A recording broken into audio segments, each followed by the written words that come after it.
Ramayanam Sundarakanda part 2. అందరి దేవుళ్ళని పంచభూతాలని తన కార్యసిద్ధి కోసం ప్రార్థించి హనుమంతుడు సీతాన్వేషణకై అశోకవనంలో అడుగుపెట్టాడు. అశోకవనం అంతా ఎన్నో అందమైన వృక్షాలు, పూలు, సరస్సులతో ఎంతో రమణీయంగా ఉంది. అందులో ఎంతో అందమైన సింశుపా వృక్షాన్ని ఎక్కి హనుమంతుడు చుట్టూ పరిశీలించాడు.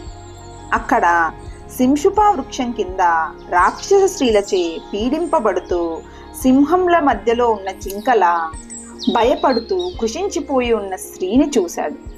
ఆమె ఏకవస్త్రి అయి దుమ్ము పట్టిన అగ్ని శిఖలాగా, మేఘాలు కమ్మిన చంద్రబింబంలాగా ఉంది. ఆమె వేసుకున్న ఆభరణాలు, ఆమె తీరు, ఉన్న స్థితిని చూసి ఈమె సీత అని హనుమంతుడు నిర్ధారించుకున్నాడు. ఆమె దీనావస్థను, రామలక్ష్మణుల దుఃఖాన్ని తలుచుకొని ఎంతగానో బాధపడ్డాడు. హనుమంతుడు చెట్టు కొమ్మల చాటు నుండి అక్కడ పరిస్థితిని పరీక్షిస్తుండగా రావణుడు వచ్చి సీతను బెదిరించి తన వశం అవ్వమని ఆదేశించాడు. సీత ఒక గడ్డి పరకను అడ్డంగా పెట్టుకొని రావణుని నిందిస్తూ, పోయే కాలం దగ్గర పడింది నీకు, అందుకే ఈ నీచమైన బుద్ధి పుట్టింది. శ్రీరాముని బాణాగ్నిలో లంక భస్మం అవటం తథ్యమని రావణునికి గట్టిగా చెప్పింది.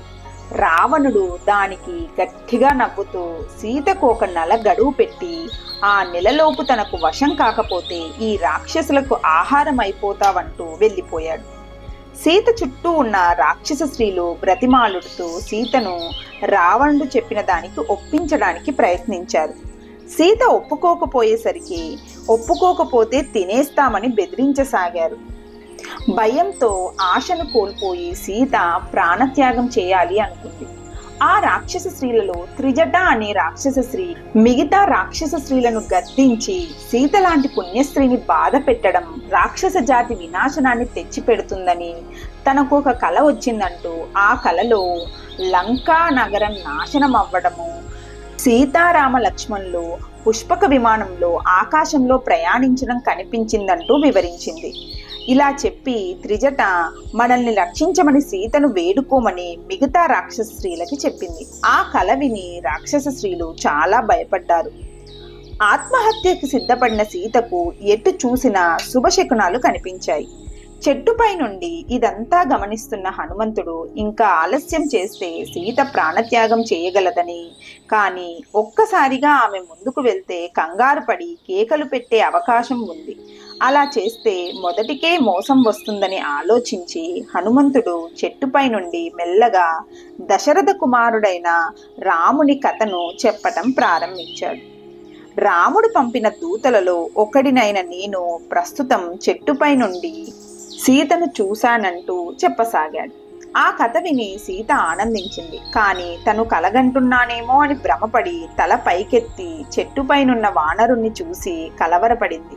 మెల్లిగా హనుమంతుడు చెట్టు దిగి తన వృత్తాంతమంతా చెప్పి రాముడు సీత కోసం ఎంత దుఃఖిస్తున్నాడో వివరించి ఆమెకు త్వరలోనే విముక్తి కలుగుతుందని, శ్రీరాముడు తనని ఇక్కడి నుండి తీసుకొని పోతాడు అని చెప్పాడు. హనుమంతుడు ఆమెకు శ్రీరాముడి ఆనవాలైన అంగుళీయకమును ఇచ్చాడు. తనతో వస్తే ఆమెను తీసుకొని వెళ్ళగలను అని కోరాడు. కానీ సీత హనుమంతుణ్ణి ప్రశంసించింది. స్వయంగా శ్రీరాముడే వచ్చి రావణుణ్ణి ఓడించి తనను తీసుకెళ్లాలని చెప్పింది. హనుమంతుణ్ణి ఆశీర్వదించి చూడామణిని ఆనవాలుగా ఇచ్చింది. ఒక్క నెలలో రాముడు రాలేకపోతే తాను బ్రతకనేమో అని చెప్పి భయపడింది. అందరికీ ఈ మహాసముద్రం దాటడం ఎలా అని చింతించింది. హనుమంతుడు తనకంటే గొప్ప వాళ్ళైన వానరులు చాలా మంది ఉన్నారని, రామలక్ష్మణులు, సుగ్రీవుడు వానరసేన సమేతంగా వచ్చి రావణుని సంహరించటం తథ్యమని సీతమ్మకి ధైర్యం చెప్పాడు. హనుమంతుణ్ణి సీతమ్మ ఆశీర్వదించింది.